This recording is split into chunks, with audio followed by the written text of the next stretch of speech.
Thanks for entering the crypt with us. We're Bone Patrol. I'm Chris. I'm Tyler. And we're both really, really, really depressed. We just recorded, and it was a short episode, but we just recorded an episode. Come to find out the program wasn't recording. We had some good laughs. I made some kind of weird jokes. I expressed my fear of death, and, you guys missed a lot. And it's probably to my benefit that it stopped recording, because halfway through I started hitting him with a belt. Yeah. And now there's no evidence. I was crying, and it's a new one. Well, so we're gonna do this again, and hopefully we're gonna do it properly. And it's only proper that we messed up because today's our first episode of the Pop Culture Horrors. Wee-woo. Yeah, so sorry if we're a little drained on this one because we just recorded it just to come that it only did the intro. Yeah, it was a good intro though. It was a good intro. So let's just hop right in it. Me and Tyler are ready to get this bad boy done. And today we are going to be discussing a curse that was brought upon a group of people by a poltergeist. For those of you who aren't familiar, a poltergeist is a ghost who can interact with its surroundings. So like the type that play Uno with you when you're feeling down. Or you plug in the second Xbox controller and they play Call of Duty split screen. I mean, that's the dream. I mean, I wish I had someone to play Call of Duty with me. Yeah, so they're the type of ghost that will punch you in the teeth or make you a breakfast. Sounds like my ex-lovers. Wow, all right. Well, so this curse was brought onto a family by the name of the Freelings. The Freelings lived in Orange County, California, and I'm going to need you to say it again, Tyler. Cuesta Verde. Yeah, they lived in Cuesta Verde, which so happened to be a fairly calm town. Yeah, I would say with the verde, meaning green in Spanish. You got, greenery everywhere. Everyone's calm. It's in California. There's oranges. Greenery. Huh. You know what I'm talking about. Well, in Cuesta Verde, home of Devil's Lettuce, the Freelings lived there. They got a curse on their family. And it all started one day when an earthquake hit their city, or their town, I guess. Or, yeah, a little town. It's a little... Yeah, I'd say it's like a suburb. Yeah, a little suburb. That's pretty big, actually. So an earthquake hit their suburb, and they didn't really think anything of it. But little did they know that this was actually the doings of a very powerful poltergeist entering their home. So, everything kind of seemed weird after that. Things started moving around, chairs started stacking, which some might say is usual, but for Cuesta Verde, it was not. Yeah, I mean, growing devil lettuce, you kind of get some of this weird hallucinogenic, but this happening of earthquakes, chair stacking, this was real. Yeah, this is something else. The devil's lettuce. Well, some say that they were just on the devil's lettuce and they didn't know any better, and it was all just in their mind, right? Yeah, I'm pretty sure that family smoked devil's lettuce before. So the earthquake was actually a sobering moment for them. They quit using the devil's lettuce, and they got back to being a good Christian household, just to come to find that their youngest daughter, Carol Ann Freeling, was talking to the TV, but not like in a weird, not in like a Dora the Explorer kind of way, where it's like, it's behind you. Swiper, no swiping, he's right behind you, Dora! Yeah, so it was a little more intense than that. They would wake up late at night to find her with her hands on the TV, just saying nonsense to it, really. And oddly enough, I'm sure a lot of you caught on by now that we're talking about the Poltergeist movie. This isn't a real haunting. Oh, man. Yeah, sorry to mislead you. But there is the very famous Poltergeist curse, which we're going to be talking about. And this curse affects, well, at least it's believed to affect anybody who was on the set of any of the 3 Poltergeist films. So, let's hop right into that. The Poltergeist curse follows the deaths of 4 actors and actresses on the movie. The first death, or the first... I understand. The first tragedy occurred in 1982 when Dominique Dunn, who played the older sister in the first Poltergeist film, was strangled to death in her own driveway. Dominique had recently split up with her boyfriend, John Swaney, and John found himself completely heartbroken. Instead of watching mediocre comedies, eating Oreos, and listening to sad songs like a normal person would do, he went to her house, begged for her back, and when she said no, he did the only natural thing a man who's in love would do. He strangled her. Yeah, I mean, with the last name Sweeney, you can't do much any difference. Just go straight for the throat. Make some meat pies. Why not, right? I mean, personally, I love eating Oreos, and I'm always depressed, so it's okay. Well, we'll talk about that after. We'll talk about you. Me and you will have a heart-to-heart after this episode, and we'll get this figured out. But he strangled her in the driveway, left her unconscious, and let her die there. Yeah, I think he's crazy, man. Yeah. Well, you were talking about how he's out of jail, right? Yeah. So basically, if I remember right, I think they charge him with manslaughter, and I think he gets... Well, they try charging him with murder. That doesn't work. So I think they lessen the crime to manslaughter, and then he gets sent to jail, and it's maybe a couple years, if that, and he gets out, and the Dunn family, of course, heartbroken, being like, why in the heck is this monster out? Like, he killed our daughter. Like, this is murder, not some manslaughter. It was an accident. Like, dude was planning it. Why in the heck is this monster out? Cuts to a scene of Frankenstein like, hey guys. Hey, sorry, not you, Frank. We actually like you, Frank. You're nice. But I was reading up on what's his name again? John Sweeney. Good old Sweeney. Dominique's brother. He basically harasses him. Like, each town he goes to, he's like, this guy's a freaking murderer. Like, I remember John Sweeney gets this job as a head chef, and literally her brother, Dominique's brother, goes to the restaurants like, don't eat here. Like, the freaking chef's a murderer. Like, he's Please this tell me that they specialized in meat pies. I mean, I would hope so, but I kind of doubt it. It so happened he started off after getting out of jail as a barber, and then he made it big in the meat pie industry. That's kind of weird. Yeah, it is a little weird. Was this Sweeney Todd? Yeah. Oh my gosh. Is he Sweeney Todd? He's the modern day Sweeney Todd. Let's hop into the next tragedy. Tragedy. Correct. The next death was Julian Beck. He was on the set of, I believe, the Poltergeist 2. He played Cain, who was the evil preacher. And I don't know if you've seen the Poltergeist 2 or if you've seen Cain from the Poltergeist 2. He was a freaky little dude, man. I mean, he wasn't little, but yeah. But his death wasn't as weird or as creepy as Dominique's was. He died in 1983 after he was diagnosed with stomach cancer. Seems a little more natural, but... Yeah, I mean, if you're eating Twinkies all day, you're probably going to get stomach cancer. Well, I mean, nowadays you touch anything and it's got a warning on it. It's like, this will cause cancer. Yeah. So you can't escape it. It's natural. This has trace amounts of lead in it. Yeah. You want to eat some Big Macs? You got lead in it. And we got this Coca-Cola here. It also has lead, but it is okay because the FDA is recommending just a little bit of lead in your diet. Yeah, it will clear you right out. It will clear you out so much you'll literally die.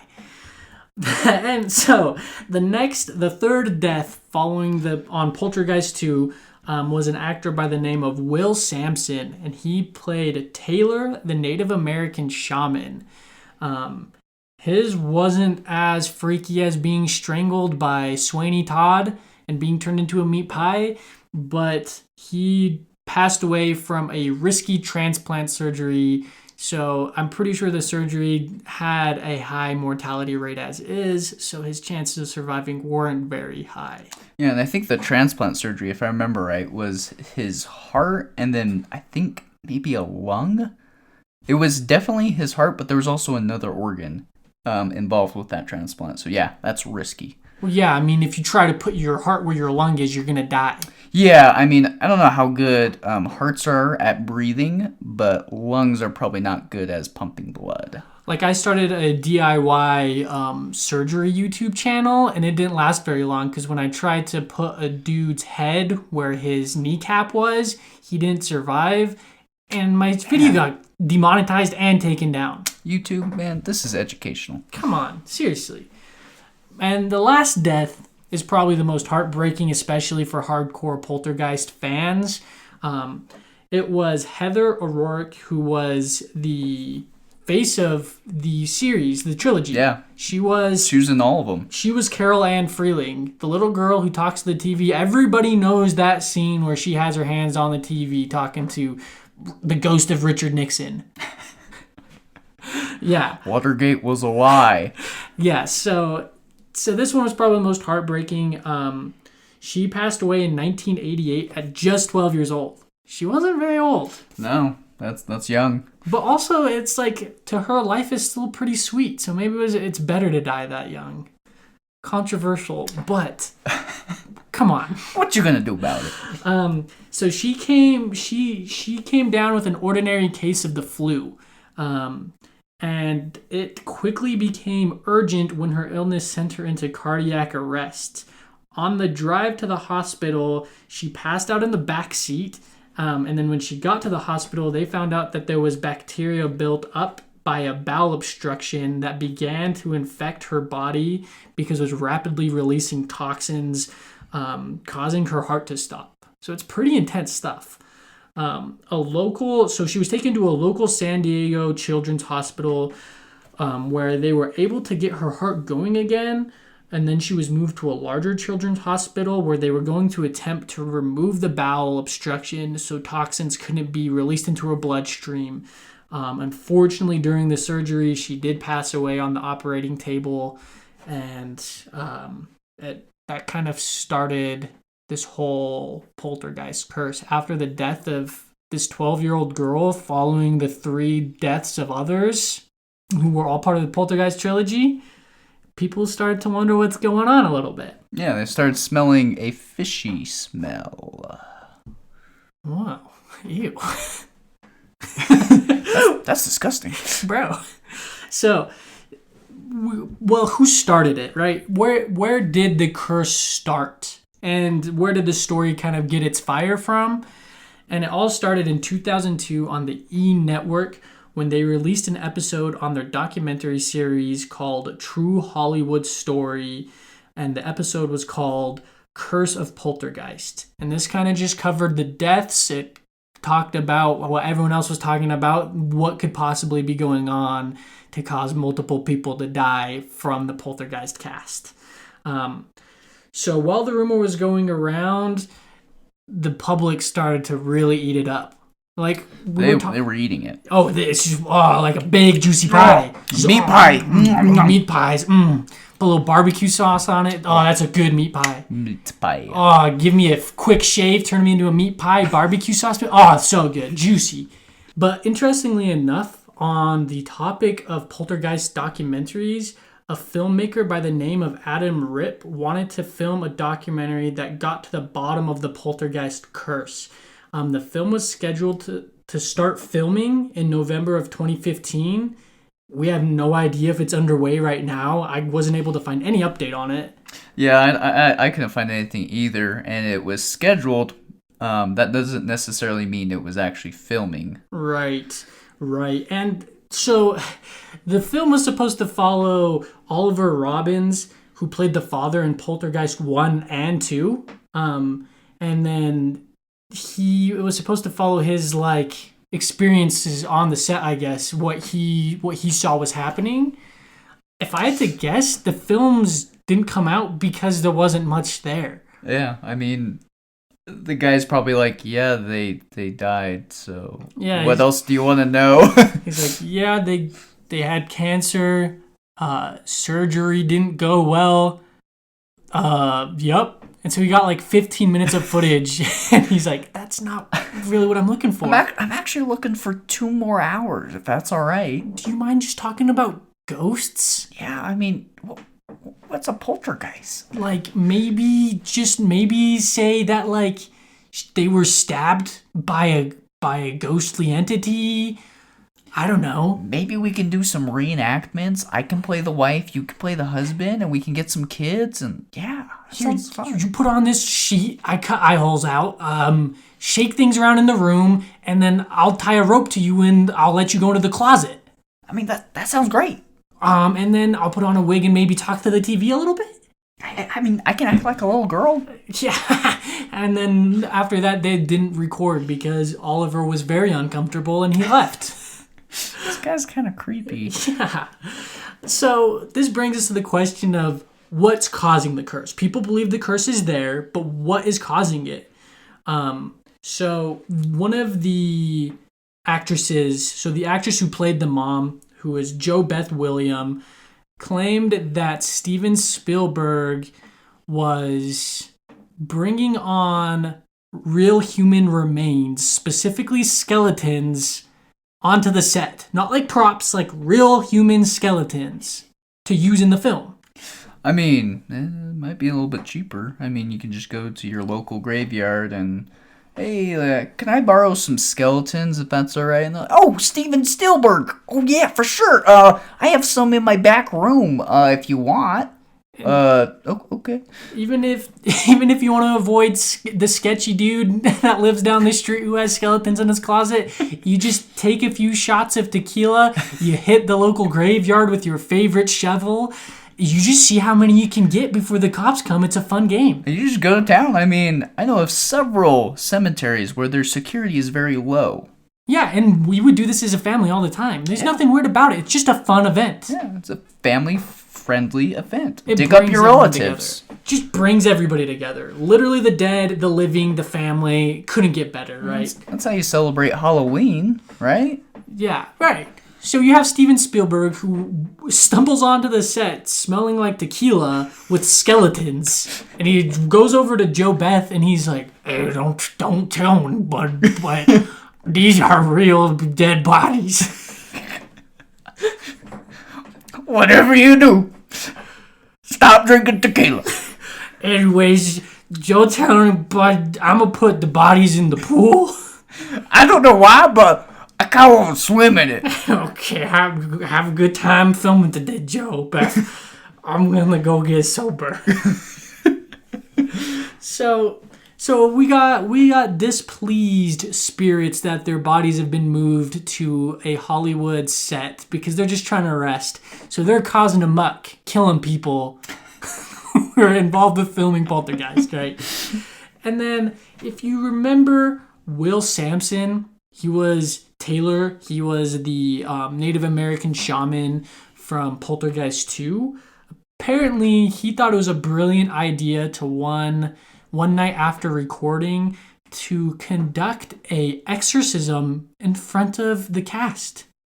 Oh man, this guy, this shaman, he sounds a lot like Red Elk from our Mel's Hole episode, if you guys remember. I'm pretty sure they're related because Will Sampson was a medicine man. And Red Elk was kind of a medicine man. And they both had the fiery soul of peyote.